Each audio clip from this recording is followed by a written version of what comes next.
The galaxy knew the Leviathan as a myth, a story told to young spacers about the dangers of the void. But Captain Sarah Chen of the human exploration vessel Wanderer knew better. The massive entity floating in the dead zone between star systems was real, and it was dying. Sarah pressed her hand against the viewport, her breath fogging the glass as she stared at the creature. It was impossible to comprehend its true size. The Wanderer, a ship that could house 3,000 crew members, looked like a grain of sand next to a mountain. The Leviathan stretched for hundreds of kilometers, its body resembling a massive whale crossed with something entirely alien.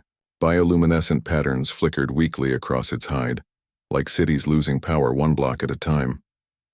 But what made Sarah's heart ache was the barnacles. Millions upon millions of them covered every surface of the creature's body. They weren't Earth barnacles, of course. These were something far worse. Each one was the size of a cargo container, metallic and pulsing with a sickly purple light. They had burrowed deep into the Leviathan's flesh, feeding on it, draining it, multiplying across its surface like a disease.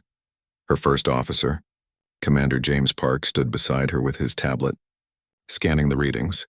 His face was grim. "Captain, the parasites have been there for at least 400 years, maybe longer. They're not just attached to the surface. They've grown root systems that penetrate deep into the creature's organs. It's a miracle this thing is still alive." Sarah had been in space for 15 years, had seen wonders and horrors that would break most people, but this was different. The Leviathan was suffering. She could feel it somehow. A low vibration that resonated through the ship's hull, a sound that was less heard and more felt in the bones. It was crying out, had been crying out for centuries, and no one had answered. "Why hasn't anyone helped it?" she asked, though she knew James wouldn't have an answer. The dead zone was exactly that, dead. No trade routes passed through here.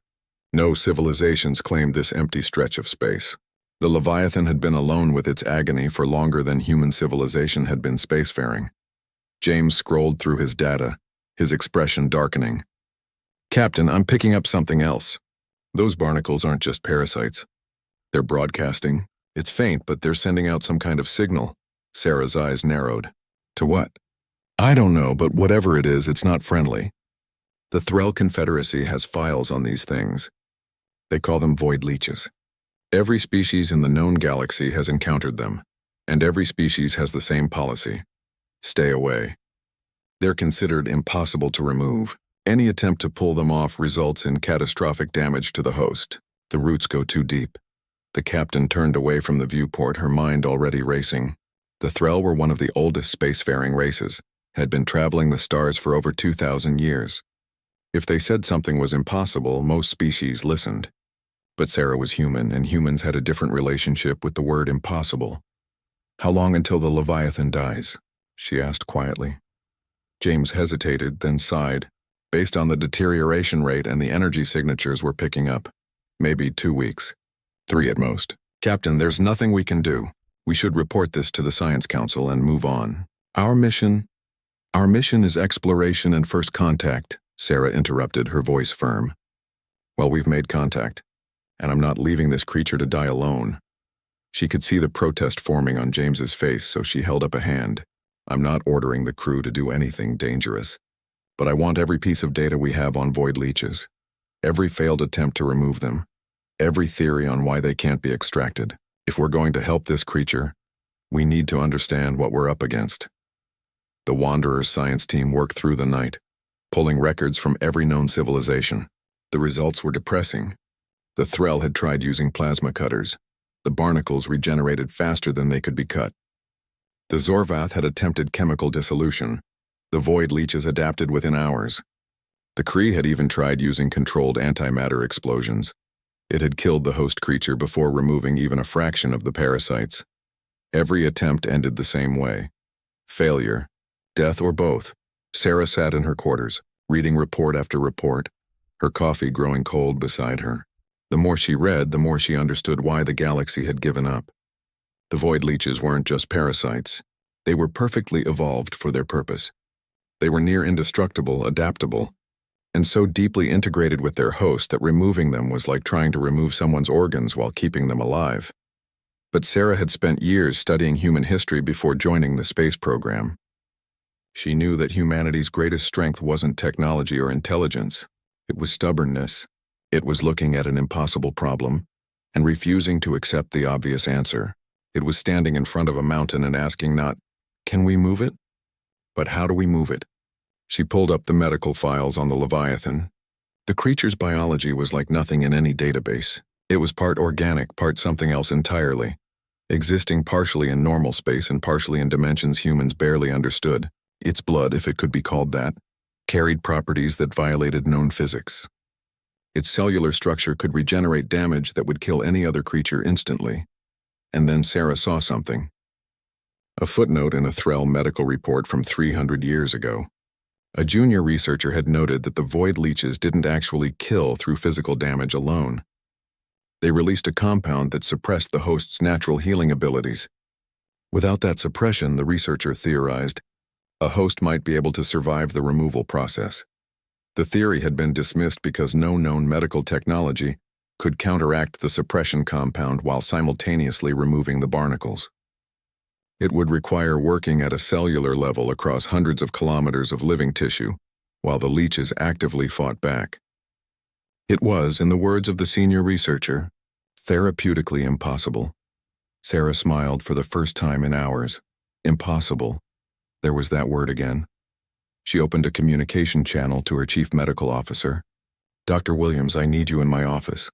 And bring everything we have on human stem cell technology and adaptive medical nanites. I think I know how we're going to save a Leviathan." Dr. Elizabeth Williams arrived at the captain's office with dark circles under her eyes and a thermos of what Sarah suspected was more stimulant than coffee. The Wanderer's chief medical officer was a woman in her 50s, with silver streaking through her black hair and the kind of steady hands that came from 30 years of performing surgery in zero gravity. "You look terrible," Sarah said by way of greeting. Elizabeth snorted. "You look worse. When did you last sleep?" "Sleep is for people who aren't trying to save space whales." Sarah gestured to the chair across from her desk. "Tell me about our medical nanites." The doctor settled into the chair, her expression shifting from tired to intrigued. "The adaptive medical nanites, they're fourth-generation human tech, designed for deep space missions where traditional medical care might not be available. They're programmable at the molecular level, can identify and repair cellular damage, deliver targeted medications, and even perform microsurgery. We carry about 5 million units in medical storage."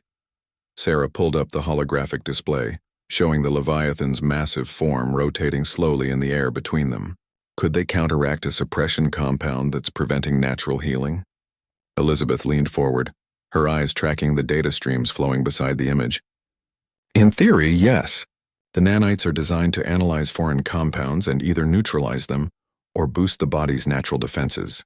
But Captain, the scale we're talking about here is astronomical. 5 million nanites might be enough to treat a dozen humans. That creature out there has a body mass equivalent to a small moon. What if we could make them reproduce?" The doctor's eyebrows shot up. "The nanites? They're not designed to self-replicate. That's a safety feature. The last thing you want is runaway nanotechnology consuming everything in its path." Sarah had expected this response. She'd spent the last 3 hours reading the safety protocols. "But it's possible to program that ability back in, correct? With the right safeguards?" "Possible, yes. Advisable? Absolutely not. Do you know what happened to the Mars colony when someone tried to create self-replicating mining nanites? It took them 6 months to clean up the mess, and they had to evacuate 3 domes. The captain nodded, pulling up another file. "I read that report. The problem was lack of control and poorly defined parameters. But our situation is different. We'd be programming the nanites with a specific target, the void leech suppression compound, and only that compound. They'd be designed to deactivate after the compound is neutralized, and we'd be introducing them into a living host whose immune system could ultimately clear them out." Elizabeth was quiet for a long moment, her fingers drumming on the armrest. Sarah could see the wheels turning in her head, the doctor's natural caution warring with her scientific curiosity and her medical oath. Finally, she spoke. "Even if we could do this, even if we could create safe, self-replicating nanites and introduce them into the Leviathan system, that only solves one problem. The barnacles would still be there, still draining the creature. We'd just be keeping it alive longer while it suffers." "I know," Sarah said quietly. "That's the second part of the plan." She pulled up the research she'd been compiling, showing the structure of the void leeches and their root systems. Look at how they attach. The roots penetrate deep, yes, but they follow the creature's circulatory system. They're feeding on its blood or whatever passes for blood in the Leviathan. What if we could starve them? You want to cut off blood flow to the barnacles? Elizabeth shook her head. That would mean cutting off blood flow to huge sections of the Leviathan's own body. It would cause massive tissue death. Not if the tissue could regenerate. Not if the Leviathan's natural healing abilities were restored first. Sarah zoomed in on a section of the creature's hide. Human bodies can heal from incredible damage when given the right support. We've reattached severed limbs, grown new organs, even regenerated nerve tissue. And we're just humans. This creature exists partially outside our dimension. Its baseline regenerative abilities are probably beyond anything we can imagine. The only thing stopping it from healing is the suppression compound.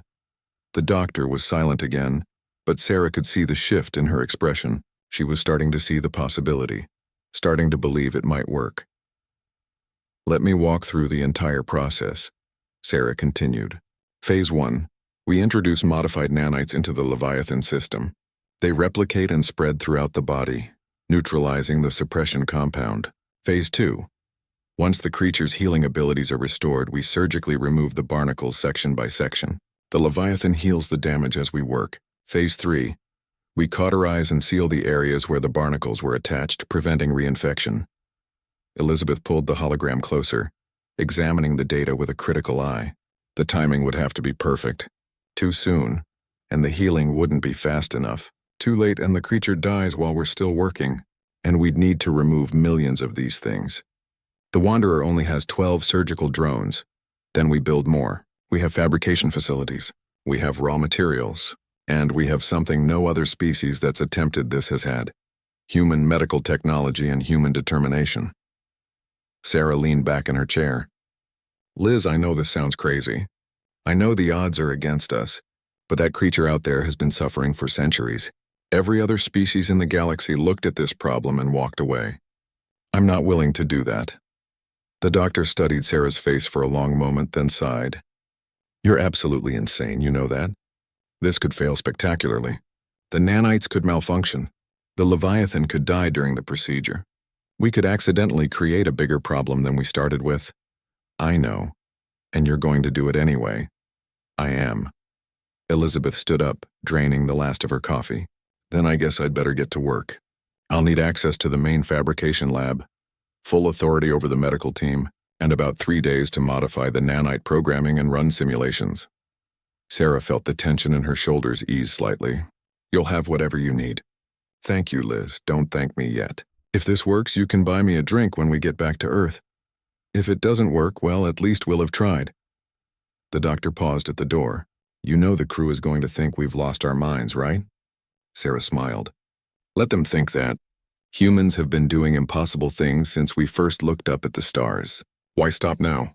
Over the next 3 days, the Wanderer transformed into a combination research facility and manufacturing plant.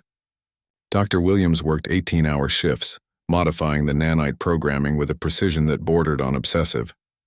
Each line of code was checked and rechecked, each safety protocol tested 100 different ways. The nanites would replicate, yes, but only when in contact with the specific suppression compound. They would deactivate after 72 hours or when the compound was no longer detected, whichever came first. And they were programmed to respond to a kill signal that would shut them all down simultaneously if something went wrong. Meanwhile, the engineering team worked on creating more surgical drones. The ship's fabricators ran constantly, printing components that were assembled into sleek, spider-like machines equipped with cutting lasers, suction systems, and medical scanners. By the end of the 3rd day, they had 50 drones ready to deploy. The crew, to Sarah's relief, didn't think she was crazy. Or if they did, they kept it to themselves. Humans had a peculiar trait. When presented with a suffering creature and a nearly impossible task, they tended to roll up their sleeves and get to work rather than walk away. It was a species-wide compulsion that had gotten them into trouble more times than could be counted, but had also pushed them further than any other known species. On the morning of the 4th day, Sarah stood in the medical bay, watching as Dr. Williams loaded the modified nanites into delivery capsules. Each capsule was the size of a human fist and contained 50,000 nanites, programmed and ready to deploy. We'll need to get these into the Leviathan circulatory system, Elizabeth explained, her voice steady despite the magnitude of what they were about to attempt. I've identified what I think are major blood vessels based on the scans. We'll need to inject the capsules directly, let them dissolve, and then wait for the nanites to spread and replicate. Sarah nodded, her heart pounding. How long until we know if it's working? If the programming is correct, we should see results within 12 hours. The nanites will spread through the circulatory system, identify the suppression compound, and begin neutralizing it. We'll know it's working when we start seeing increased cellular activity in the Leviathan's tissues. And if it doesn't work, Elizabeth met her eyes, then we'll have tried something no one else was willing to try. That has to count for something. The injection team consisted of 3 crew members in reinforced spacesuits, each carrying a dozen delivery capsules. Sarah watched from the bridge as they carefully maneuvered their small shuttle toward the Leviathan's massive body. The creature hadn't moved in response to their presence, hadn't shown any sign that it even knew they were there. It simply floated in the void, its bioluminescent patterns growing dimmer by the hour. Commander Park stood at the tactical station, monitoring the shuttle's approach. They're in position, Captain. Ready to begin injections on your order. Sarah took a deep breath. This was it. The point of no return. Once those nanites entered the Leviathan system, there was no taking them back. She thought about all the species that had tried and failed to help creatures like this one. She thought about the decades of suffering the Leviathan had endured. She thought about what it meant to be human, to see suffering and refuse to look away, even when the smart thing to do was walk away. Proceed with the injection, she ordered. Through the view screen, she watched as the first crew member approached what they'd identified as a major blood vessel. It pulsed weakly beneath the Leviathan's hide, visible as a faint blue glow through the semi-transparent skin. The crew member positioned the injection device, a modified medical gun designed to penetrate deep tissue, and fired. The capsule disappeared into the Leviathan's body, then another, then another.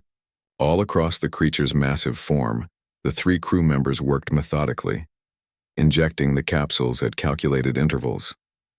The process took 2 hours. When it was done, 100 capsules containing 5 million modified nanites were spreading through the Leviathan's circulatory system. Now came the hardest part. Waiting.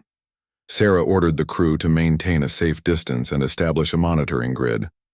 Every sensor on the Wanderer was focused on the Leviathan, tracking for any changes in its biological readings. The bridge crew worked in shifts, no one wanting to leave their stations, everyone wanting to be there when something happened. 6 hours passed, then 8, then 10. Captain, I'm getting something, the science officer called out, her voice tight with excitement. Cellular activity in Section 7 Alpha is increasing. It's small, but it's definitely there. Sarah moved to the science station, watching the data scroll across the screen. The officer was right. Deep within the Leviathan's body, cells that had been barely functioning were showing increased energy signatures. It was working.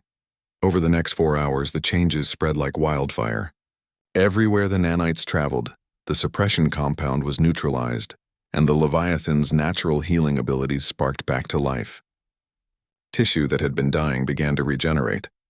Blood vessels that had been constricted opened up. The creature's energy signature, which had been fading steadily since they'd arrived, stabilized and then began to slowly increase. And then the Leviathan woke up. The change was subtle at first. The bioluminescent patterns across its hide brightened, shifting from dim flickers to steady glows. Then the creature moved, a slight undulation that rippled along its entire length. On the bridge of the Wanderer, alarms started going off as the massive being shifted its position for the first time in who knows how long. All stations, maintain position, Sarah ordered, trying to keep the excitement out of her voice. Continue monitoring. Someone get Dr. Williams up here. The doctor arrived 5 minutes later, slightly out of breath, her eyes wide. Captain, the cellular regeneration rate is exceeding all projections. The Leviathan's healing factor is incredible. I've never seen anything like it. Can it survive the barnacle removal? Sarah asked, not taking her eyes off the view screen. If it keeps healing at this rate? Yes, absolutely yes. But Captain, we need to start soon. The void leeches are reacting to the changes. They're increasing their feeding rate, trying to compensate. If we wait too long, they might do fatal damage before we can remove them. Sarah nodded, making the decision quickly. Commander Park, launch the surgical drones, all 50 of them. Target the barnacles on the dorsal surface first. Work your way down. Dr. Williams, coordinate with the drone operators. I want clean removals, minimum trauma to the surrounding tissue. The operation began with military precision. The surgical drones swarmed toward the Leviathan like a school of mechanical fish, each one equipped with cutting lasers and gripping claws. They positioned themselves around individual barnacles, their sensors scanning for the best approach, the safest angle of attack. The first barnacle took 20 minutes to remove. The drones cut carefully through the roots using controlled laser pulses that sealed blood vessels as they severed them. The Leviathan shuddered as the parasite was pulled free, a low vibration that resonated through space itself. Immediately, the wound began to close, new tissue growing at a visible rate to fill the gap where the barnacle had been. It's working, Elizabeth breathed, watching the medical readouts. The healing response is perfect. We can do this, but removing one barnacle had taken 20 minutes. There were millions more. Sarah did the math in her head and felt her stomach sink. At this rate, it would take years to remove all the parasites. The Leviathan might be healing now. Might be stronger than it had been, but it couldn't survive years of this. They needed a different approach. Commander Park, recall the drones, she ordered. Dr. Williams, assemble your team in the conference room. We need a new plan. 20 minutes later, the ship's senior staff gathered around the conference table. Sarah pulled up the holographic display of the Leviathan, now showing the areas where drones had removed barnacles and the millions of barnacles that remained. We can't do this one at a time, she said without preamble. It's too slow. We need to work faster, but we need to do it safely. Ideas? The room was quiet for a moment. Then Lieutenant Commander Yuki Tanaka, the ship's chief engineer, spoke up. What if we don't remove them one at a time? What if we create zones and work on multiple barnacles simultaneously? Explain, Sarah prompted. Yuki stood manipulating the hologram with her hands. We divide the Leviathan's body into sectors. Assign teams of drones to each sector. They work in parallel, removing barnacles at the same time. It's riskier because we're creating multiple wound sites simultaneously. But if the healing factor is as strong as Dr. Williams says, the Leviathan should be able to handle it. Elizabeth frowned, running calculations on her tablet. The metabolic load would be enormous. The Leviathan would be healing dozens of wounds at once. It would need massive amounts of energy. Then we give it energy, James said, leaning forward. We could synthesize nutrients based on the analysis of its blood chemistry. Inject them directly into its system. Keep it fed while we work. Sarah looked at her crew, seeing the determination on their faces. This was why she loved being human. Give a human an impossible problem, and they'd find 6 different ways to solve it, half of which would be completely insane and might actually work. We're talking about performing large-scale surgery on a creature the size of a small moon, keeping it alive with synthetic nutrients, while racing against time before the remaining barnacles can compensate for the ones we remove. She said slowly, "Does anyone think this is a bad idea?" Silence. Good. Because neither do I. Let's save a space whale. The next phase of the operation was organized chaos. The engineering team worked with medical to create synthetic nutrient compounds that could sustain the Leviathan's metabolic needs. The drone operators divided the creature's body into 20 sectors, assigning teams of drones to each area.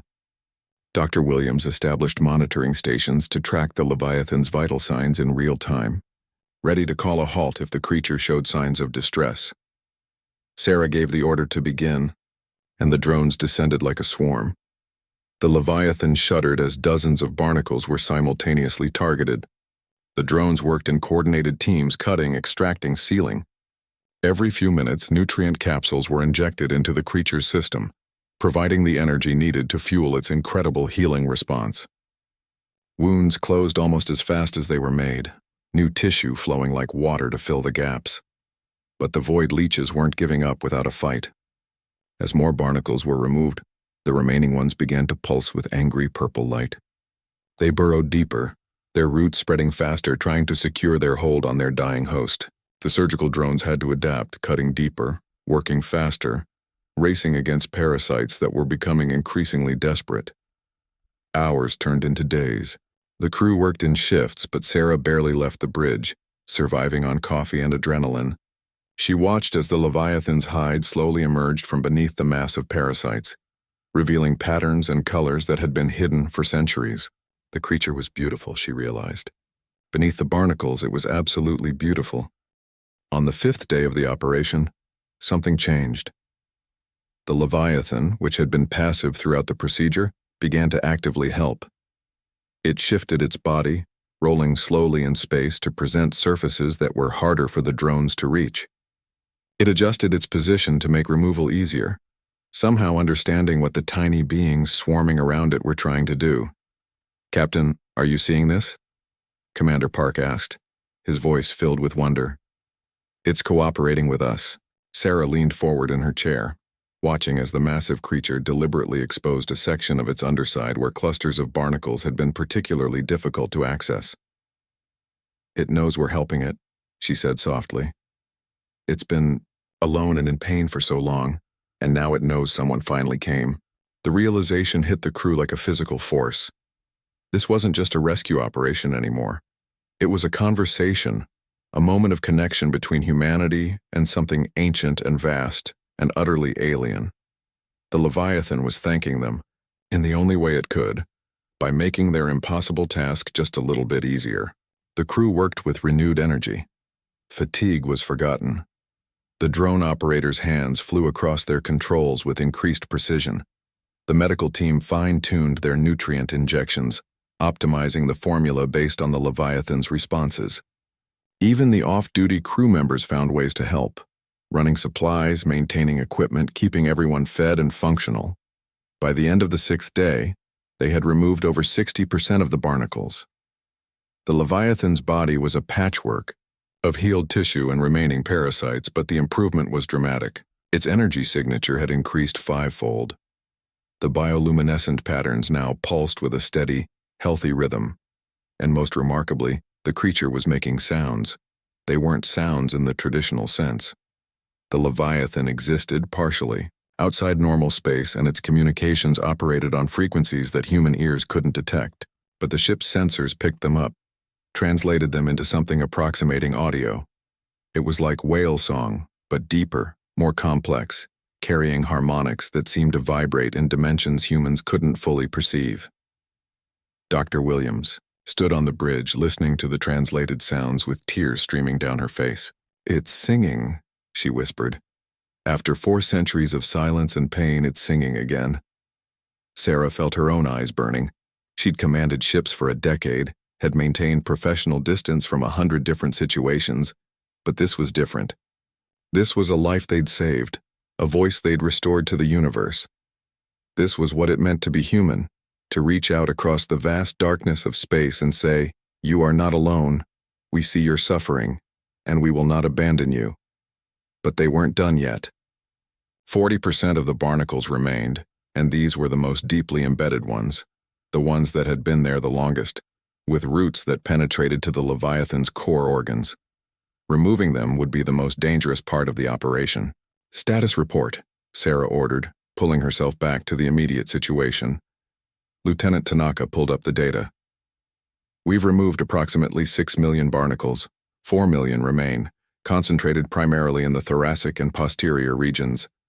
The good news is that the Leviathan's healing response has actually gotten stronger as we've worked. The bad news is that the remaining void leeches have begun interconnecting their root systems. They're creating a network, probably trying to distribute resources and maintain their collective hold." Sarah studied the scan, seeing the web of purple roots spreading through the Leviathan's body like corrupted veins. "What happens if we cut through that network?" "Unknown," Yuki admitted. "It could cause them all to release at once, or it could make them grip tighter. We're in uncharted territory here, Captain." Elizabeth spoke up from the medical station. "I recommend we continue with the sector-by-sector approach, but we need to be prepared for a coordinated response from the leeches. I want emergency medical teams on standby for each sector, ready to flood the area with clotting agents and healing accelerants if we hit a major vessel." "Do it," Sarah agreed, "and increase the nutrient injection rate. If we're going to ask the Leviathan to heal faster, we need to give it the resources to do so." The operation continued. Days 7 and 8 passed in a blur of precise surgical strikes and carefully monitored healing responses. The drone operators developed an almost intuitive sense for where to cut, how deep to go, when to pull back. The Leviathan continued to cooperate, its movements increasingly coordinated with the drone teams. On the 9th day, they hit a complication. One of the drone teams was working on a particularly large cluster of barnacles when their cutting lasers struck something unexpected. Instead of the usual purple root system, they found something else. A massive nerve cluster that the void leeches had grown around, incorporating it into their network. "Captain, we have a problem," the drone operator reported, his voice tight. "Section 12 Gamma. The barnacles have integrated with the Leviathan's nervous system. If we cut them out, we might cause permanent neurological damage." Sarah was down in the drone control room within minutes, staring at the detailed scans.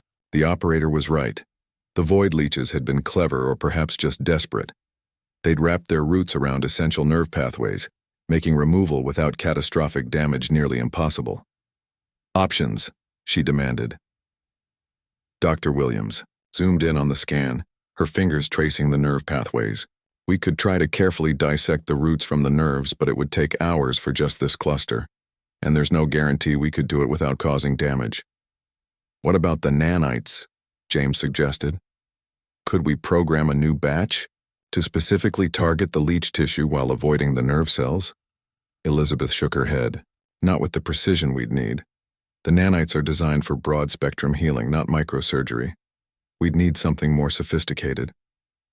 Sarah thought for a moment, then turned to Yuki. "Our surgical drones have precision lasers capable of microsurgery, correct?" "Yes, but Captain, manual microsurgery at that scale with that level of precision would require—" Yuki stopped, her eyes widening as she realized what Sarah was suggesting. "You want to do it manually. You want someone to actually interface with the drones and perform surgery by hand." "Not someone," Sarah corrected. "Dr. Williams, you're the most experienced surgeon we have. Could you do it?"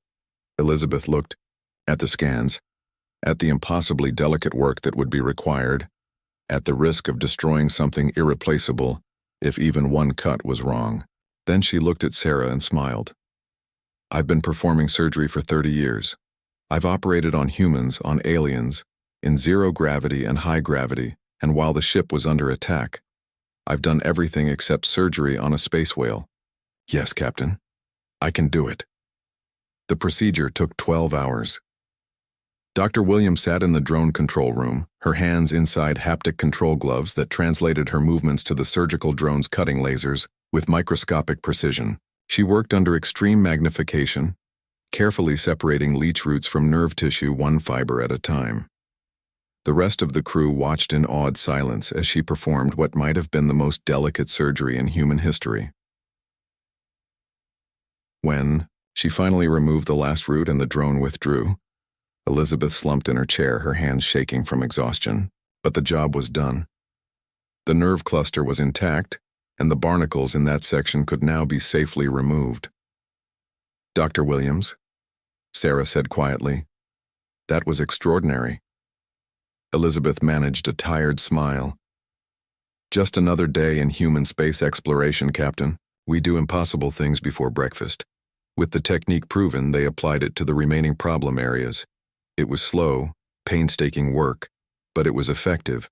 One by one, the final clusters of barnacles were removed. The Leviathan's song grew stronger, more complex, as sections of its nervous system that had been compromised for centuries were restored to full function. On the 14th day of the operation, the final barnacle was extracted. The last drone withdrew from the Leviathan's surface, its work complete. For the first time in over 400 years, the creature was free. The transformation was immediate and stunning. The Leviathan stretched, its massive body undulating in a way it probably hadn't been able to move in centuries. Its bioluminescent patterns exploded into brilliant displays of color, shifting through spectrums that human eyes could barely process. The creature's song filled the void, a symphony of joy and relief and gratitude that resonated through space itself. On the bridge of the Wanderer, the entire crew stood watching in silence. Some were crying openly. Others simply stared in wonder at what they had accomplished. They had done something that every other species in the galaxy had deemed impossible. They had saved a life that had been written off as unsavable. Sarah felt a hand on her shoulder and turned to find Commander Park standing beside her, his own eyes suspiciously bright. "Captain, we're receiving a transmission. It's not in any language we recognize, but the computer is trying to translate." The view screen flickered and text began to appear. The translation was rough, incomplete, the computer struggling to interpret, a form of communication that operated on principles completely foreign to human understanding, but the meaning came through clearly enough. The Wanderer resumed its original mission 3 days later, after the crew had compiled their reports and gotten some much-needed rest. But word of what they had accomplished spread faster than they could have imagined. Within a week, their detailed report on the Leviathan rescue had been transmitted to every major spacefaring civilization in the known galaxy. The reactions were mixed. To put it mildly, Sarah was in her quarters, trying to catch up on the mountain of administrative work that had piled up during the rescue operation, when Commander Park requested an emergency meeting. She granted it immediately, and he arrived looking troubled. "We're receiving transmissions from across the galaxy," he said without preamble. "Lots of them. The Threll Confederacy, the Zorvath Collective, the Kree Empire, even some species we've barely made contact with. Everyone has an opinion about what we did." Sarah leaned back in her chair unsurprised. "Let me guess. Half think we're heroes and half think we're dangerous lunatics who got lucky? More like 70-30 actually, with the larger group in the dangerous lunatics camp." James pulled up his tablet, scrolling through the messages. "The Threll are particularly upset. They're calling our actions reckless tampering with natural processes and irresponsible deployment of self-replicating nanotechnology. They've filed an official complaint with the Galactic Assembly." Sarah felt a flash of anger. Natural processes? The void leeches are parasites and the Leviathan was dying. What part of that is natural? "I agree with you, but not everyone sees it that way. The Threll have been dealing with void leech infestations for 2,000 years. They've lost ships, stations, even entire colonies to them. They view the leeches as an unavoidable hazard of space travel, like radiation or micrometeors. The idea that they could have been fighting back this whole time, that all those deaths might have been preventable, it's making them defensive." Sarah understood, even if she didn't agree. It was easier to accept loss as inevitable than to confront the possibility that it could have been prevented. "What about the other species? Anyone supporting us?" James scrolled further. "A few. The Andromedans are calling you inspirational, though knowing them, that could be either sincere or deeply sarcastic. The younger species, the ones who've only been in space for a few centuries, are mostly supportive. They're excited about the medical applications. But the older civilizations, the ones who've been dealing with these problems for millennia, they're suspicious of human methods, because we succeeded where they failed," Sarah said quietly. "Because you didn't follow their rules," a new voice said from the doorway. Sarah looked up to find Dr. Williams standing there, holding another of her endless supply of coffee cups. "Mind if I join this pity party?" "Be my guest," Sarah said, gesturing to a chair. "I assume you've heard the galaxy's response to our work." "Oh yes," Elizabeth said, settling into the chair with a weary sigh. "I've been having some fascinating conversations with Threll medical authorities. They're very interested in our nanite technology, though they keep insisting it's too dangerous to use. Apparently the idea of self-replicating machines terrifies them." "It should terrify everyone," Sarah admitted. "That's why we built in so many safeguards. That's why we tested every possible scenario before deployment. We were careful." "You were," Elizabeth agreed. "But careful and human aren't words most species associate with each other. Humans have a reputation, Captain. We're the species that looks at warning labels and treats them as suggestions. We're the ones who see impossible and hear challenge accepted. Other species find that either inspiring or terrifying, with not much middle ground." Sarah thought about that for a moment. In the 3 decades since humanity had joined the galactic community, they'd made quite an impression. Humans were known for being adaptable, innovative, and absolutely unwilling to accept limitations. They'd brought new technologies, new ideas, and new approaches to problem solving. They'd also caused several diplomatic incidents, violated numerous safety protocols, and given the Galactic Safety Commission more headaches than the previous century combined. "So what do we do?" she asked finally. "Do we apologize for saving a life? Do we promise not to do it again?" "Hell no," Elizabeth said firmly. We document everything, we share our methods, and we let the results speak for themselves. The Leviathan is alive and healthy. The void leeches that were killing it are gone. Those are facts that can't be argued with. James nodded in agreement. Dr. Williams is right. And Captain, there's something else you should know. We're not the only ones getting attention. There's been a surge of interest in the Leviathan itself. Apparently, now that one has been successfully treated, other species are starting to admit they know where more are. Sarah's head snapped up. There are more Leviathans. At least a dozen that we know of. Probably more that haven't been reported. They're spread across the galaxy, all in remote areas, all dying from void leech infestations. The Zorvath have known about one in their territory for 600 years. The Kree have two in their outer regions. Everyone knows they're there, but until now, no one thought there was anything that could be done. A slow smile spread across Sarah's face. But now they know better. Now they know better, James confirmed. Captain, we're already receiving requests for assistance. 3 species have formally asked if humanity would be willing to help treat Leviathans in their space. 2 more have requested our medical protocols to attempt treatment themselves. Sarah stood, moving to the viewport to stare out at the stars. Somewhere out there, more Leviathans were suffering. Had been suffering for centuries, waiting for someone to care enough to help them, and now humanity had shown that help was possible. James, send responses to all the requests. Tell them we're willing to assist, but we'll need to train their medical teams on our procedures. We can't be everywhere at once, but we can teach others how to do what we did. Liz, I want you to put together a comprehensive training program. Everything from nanite programming to surgical techniques. Already working on it, Elizabeth said with a satisfied smile. I've been compiling materials since we finished the procedure. Give me 2 weeks and I'll have a course that could train a Threll surgeon to treat a Leviathan, assuming they can get over their fear of self-replicating technology. Over the following months, the Wanderer became something of a mobile medical school. They traveled to systems where Leviathans had been reported, working with local species to perform rescue operations. Each mission taught them something new, refined their techniques, expanded their understanding of both void leeches and Leviathans. They discovered that Leviathans were not just massive space creatures, but something far more remarkable. They were living bridges between dimensions, their biology allowing them to exist partially in normal space and partially in realms that human science barely understood. They were ancient, some of them thousands of years old, and they were intelligent in ways that defied conventional understanding of consciousness. The void leeches, they learned, were not native to normal space either. They were dimensional parasites that fed on the unique energy Leviathans produced. Where they came from, no one knew. But now for the first time they could be fought effectively. Each Leviathan they saved was different. Some were shy, barely acknowledging their rescuers.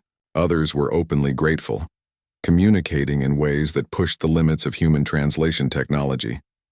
One ancient Leviathan, freed after 7 centuries of suffering, spent 3 days swimming alongside the Wanderer, its song so complex and beautiful that several crew members reported having dreams about it for weeks afterward. But not every mission was a success. They arrived at one Leviathan to find that they were too late.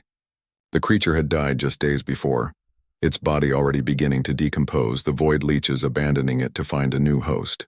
The crew held a memorial service, a moment of silence for a being they had never met but had hoped to save. That failure hit Sarah hard. She sat alone in her quarters that night, staring at the empty space where the dead Leviathan had been, wondering if they could have arrived sooner, worked faster, done something different. Dr. Williams found her there hours later, still sitting in the dark. Captain, you can't save everyone. You know that. I know, Sarah said quietly. But I hate that we were so close. A few more days, maybe even a few more hours, and we could have saved it. Maybe, Elizabeth said, sitting down beside her. Or maybe we would have arrived to find it had been dead for a week, and we'd still be sitting here feeling guilty. Captain, in the 6 months since we saved the first Leviathan, we've successfully treated 9 more. 9 creatures that were dying are now alive and healthy because of what we did. That's not nothing. It's not enough, Sarah said. There are more out there. Dozens, maybe hundreds, and we're just one ship. Elizabeth was quiet for a moment, then spoke softly. Then maybe it's time we weren't. Sarah turned to look at her. What do you mean? I mean that the Galactic Assembly is convening in 2 weeks. All the major species will be there, including representatives from Earth. The agenda includes a discussion on the Leviathan rescue protocols, human medical technology, and whether any of it should be officially sanctioned or regulated. Captain, you've been invited to testify? On the fifth day of the operation, something changed. The Leviathan, which had been passive throughout the procedure, began to actively help. It shifted its body, rolling slowly in space to present surfaces that were harder for the drones to reach. It adjusted its position to make removal easier, somehow understanding what the tiny beings swarming around it were trying to do. Captain, are you seeing this? Commander Park asked, his voice filled with wonder. It's cooperating with us. Sarah leaned forward in her chair, watching as the massive creature deliberately exposed a section of its underside where clusters of barnacles had been particularly difficult to access. It knows we're helping it, she said softly. It's been alone and in pain for so long, and now it knows someone finally came. The realization hit the crew like a physical force. This wasn't just a rescue operation anymore. It was a conversation, a moment of connection between humanity and something ancient and vast and utterly alien. The Leviathan was thanking them, in the only way it could, by making their impossible task just a little bit easier. The crew worked with renewed energy. Fatigue was forgotten. The drone operators' hands flew across their controls with increased precision. The medical team fine-tuned their nutrient injections, optimizing the formula based on the Leviathan's responses. Even the off-duty crew members found ways to help, running supplies, maintaining equipment, keeping everyone fed and functional. By the end of the sixth day, they had removed over 60% of the barnacles. The Leviathan's body was a patchwork of healed tissue and remaining parasites, but the improvement was dramatic. Its energy signature had increased fivefold. The bioluminescent patterns now pulsed with a steady, healthy rhythm. And most remarkably, the creature was making sounds. They weren't sounds in the traditional sense. The Leviathan existed partially, outside normal space, and its communications operated on frequencies that human ears couldn't detect. But the ship's sensors picked them up, translated them into something approximating audio. It was like whale song, but deeper, more complex, carrying harmonics that seemed to vibrate in dimensions humans couldn't fully perceive. Dr. Williams stood on the bridge listening to the translated sounds with tears streaming down her face. "It's singing," she whispered. "After 4 centuries of silence and pain, it's singing again." Sarah felt her own eyes burning.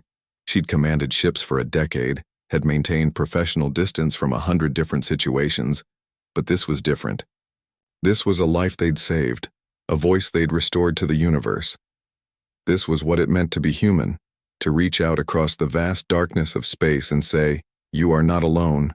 We see your suffering, and we will not abandon you." But they weren't done yet. 40% of the barnacles remained, and these were the most deeply embedded ones, the ones that had been there the longest, with roots that penetrated to the Leviathan's core organs.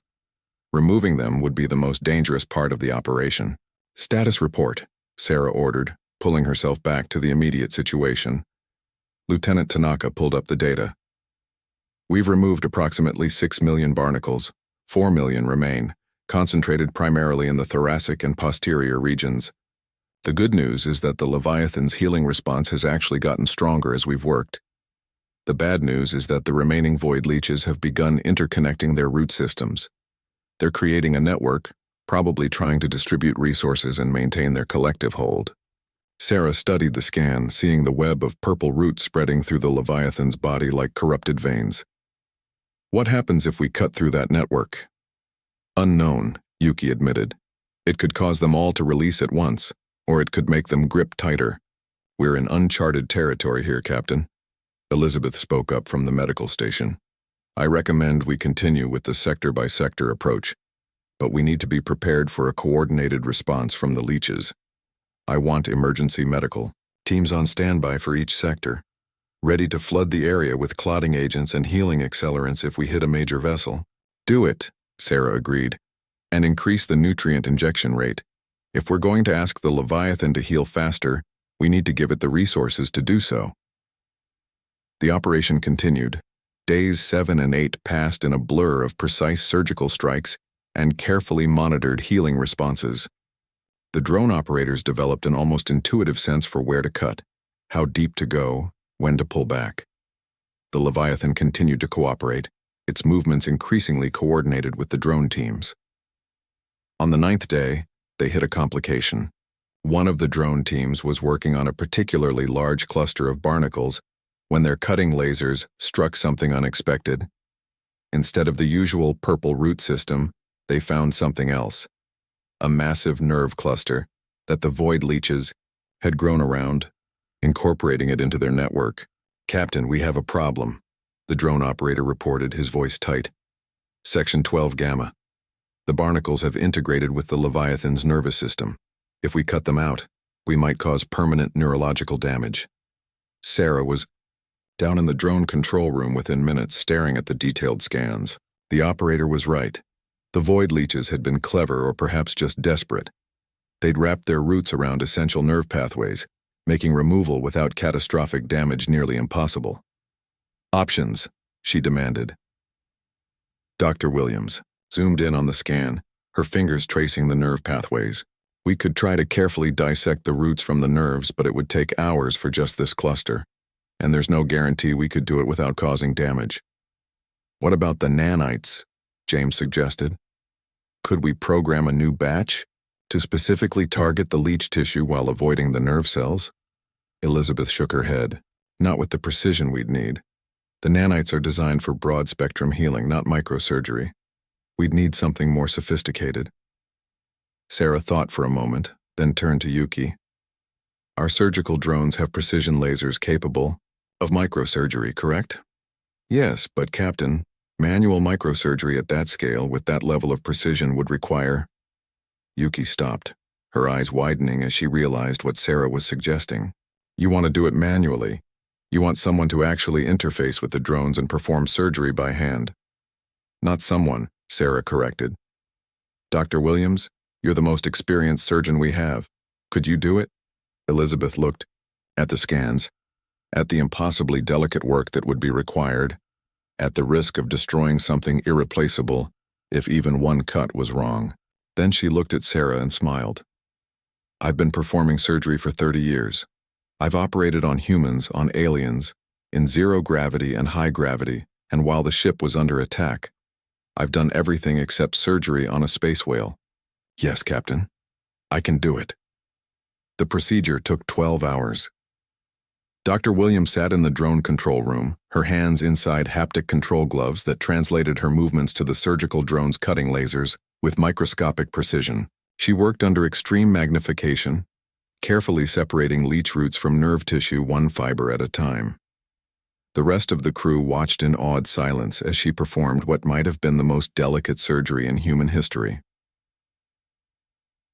When she finally removed the last root and the drone withdrew, Elizabeth slumped in her chair, her hands shaking from exhaustion, but the job was done. The nerve cluster was intact, and the barnacles in that section could now be safely removed. "Dr. Williams," Sarah said quietly, "that was extraordinary." Elizabeth managed a tired smile. "Just another day in human space exploration, Captain. We do impossible things before breakfast." With the technique proven, they applied it to the remaining problem areas. It was slow, painstaking work, but it was effective. One by one, the final clusters of barnacles were removed. The Leviathan's song grew stronger, more complex, as sections of its nervous system that had been compromised for centuries were restored to full function. On the 14th day of the operation, the final barnacle was extracted. The last drone withdrew from the Leviathan's surface, its work complete. For the first time in over 400 years, the creature was free. The transformation was immediate and stunning. The Leviathan stretched, its massive body undulating in a way it probably hadn't been able to move in centuries. Its bioluminescent patterns exploded into brilliant displays of color, shifting through spectrums that human eyes could barely process. The creature's song filled the void, a symphony of joy and relief and gratitude that resonated through space itself. On the bridge of the Wanderer, the entire crew stood watching in silence. Some were crying openly. Others simply stared in wonder at what they had accomplished. They had done something that every other species in the galaxy had deemed impossible. They had saved a life that had been written off as unsavable. Sarah felt a hand on her shoulder and turned to find Commander Park standing beside her, his own eyes suspiciously bright. "Captain, we're receiving a transmission. It's not in any language we recognize, but the computer is trying to translate." The view screen flickered and text began to appear. The translation was rough, incomplete, the computer struggling to interpret, a form of communication that operated on principles completely foreign to human understanding, but the meaning came through clearly enough. The Galactic Assembly Chamber was massive, a sphere large enough to hold representatives from 300 different species, each in their own environmentally controlled section. Sarah had seen pictures of it, had read about its history and significance, but standing in the center of it, with hundreds of alien eyes focused on her, was something else entirely. She wore her dress uniform, the dark blue of the Earth Exploration Fleet, with her captain's insignia gleaming on her collar. She'd been advised to appear formal, professional, unthreatening. But Sarah had never been good at appearing unthreatening, and she wasn't about to start now. She stood straight, chin up, meeting the gazes of the assembled representatives without flinching. The Speaker of the Assembly, an ancient thrall whose skin had faded to a pale silver with age, gestured for silence. His voice, when he spoke, was amplified throughout the chamber, translated instantly into hundreds of languages. "We are gathered to address the matter of humanity's intervention in the Leviathan, dying in the dead zone of Sector 773, and the subsequent interventions that have followed. Captain Sarah Chen of the human vessel Wanderer has been called to explain her actions and to answer questions from this assembly. Captain Chen, you may begin." Sarah took a deep breath and stepped forward to the center platform. "Honored representatives, I stand before you not to defend my actions, but to explain them. 6 months ago, my crew and I encountered a Leviathan that was dying from a void leech infestation. We could have done what every other species has done for centuries. We could have recorded it, studied it, and moved on. We could have accepted that some problems are too big, too complicated, too impossible to solve. But we didn't. We looked at that suffering creature and we asked ourselves, what if impossible just means no one has tried hard enough yet?" A murmur rippled through the chamber. Sarah waited for it to die down, then continued. "The Thrall Confederacy has existed for over 2,000 years. You have achieved incredible things, built wonders that humanity can barely comprehend. But in all that time, you never tried to save a Leviathan. The Zorvath Collective, the Kree Empire, the Andromedans, all of you have centuries or millennia of space travel behind you, and in all that time, not one of you attempted what my crew did in 2 weeks." The Thrall speaker's crest flared, a sign of agitation. "Captain Chen, we attempted rescue operations many times over the centuries. All failed. Lives were lost. Resources were wasted. We learned from those failures that some battles cannot be won." "With respect, Speaker, you learned the wrong lesson," Sarah said, her voice firm but not confrontational. "You didn't fail because the task was impossible.